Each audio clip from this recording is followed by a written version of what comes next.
ہر انسان یہ چاہتا ہے کہ لوگوں سے ملے اور لوگوں کے دلوں میں اتر جائے، اس کی محبت ہو جائے، لوگ اس کی رسپیکٹ کریں، عزت کریں، اور اس کا جو وقار ہے وہ معاشرے میں قائم رہے.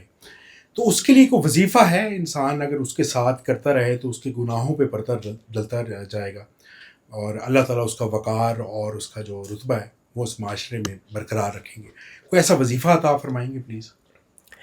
جی بالکل وظائف ہیں، لیکن ایک بات یاد رکھیں کہ پہلے فرائض ہیں پھر وظائف. پھر وظائف ہے، بالکل.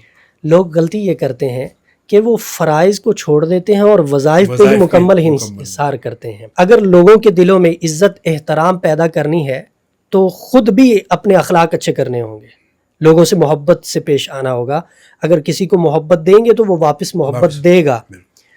اور ان چیزوں کے ساتھ ساتھ اگر کوئی وظیفہ کرنا چاہے محبت کے لیے، اپنے وقار کو اپنی عزت کو لوگوں کے دلوں میں بڑھانے کے لیے، تو وہ تیسرا کلمہ یہ مفتی ادریس صاحب نے بتایا تھا. انہوں نے کہا تسخیر کے لیے، اسے تسخیر کے کامل کہتے ہیں کہ لوگ آپ کی طرف جھکتے چلے آئیں، لوگ آپ کے ساتھ مانوس ہوتے چلیں، لوگ آپ کے ساتھ محبت کریں. آپ کسی محفل میں جائیں لوگ آپ کے لیے کھڑے ہو جائیں، آپ کسی جگہ جائیں لوگ آپ کو محبت عزت کے ساتھ پیش آئیں، لوگ آپ کے ساتھ بیٹھنے کے لیے ترسیں.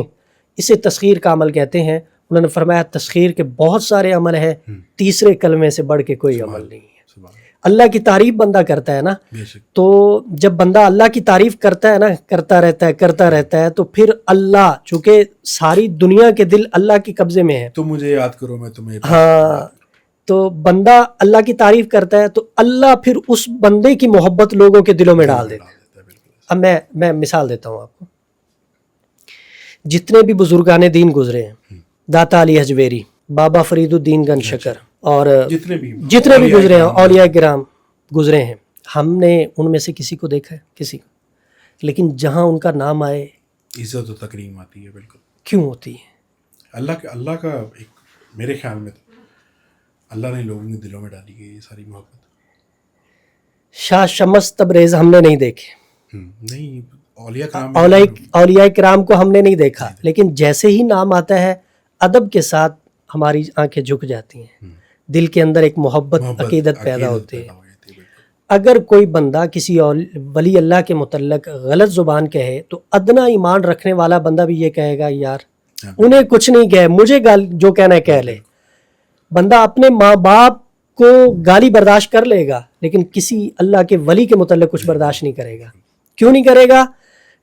کہ ان کا اللہ کے ساتھ تعلق تھا، وہ اللہ کے گیت گاتے گئے، اللہ نے بدلے میں ان کی محبت لوگوں کے دلوں میں ڈال دی. لوگوں نے ان کو دیکھا نہیں ہے مگر پھر بھی محبت کرتے ہیں. ہاں، تو جو اللہ کی حمد و ثنا کرے گا، جو اللہ کی تعریف کرے گا، اللہ اس کے لیے دنیا کو مسخر کرتے چلے جائیں.